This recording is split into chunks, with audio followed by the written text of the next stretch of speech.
आज India Pakistan match देख के मज़ा आ गया। लो स्कोर मैच था, बहुत मज़ा आया।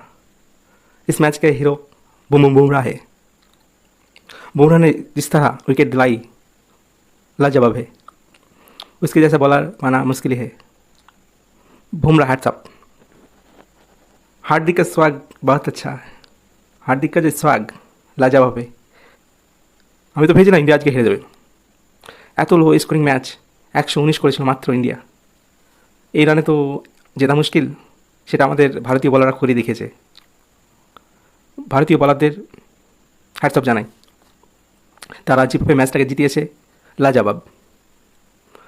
ভারতের ব্যাটিং একদম কোলাপস হয়ে গিয়েছিল।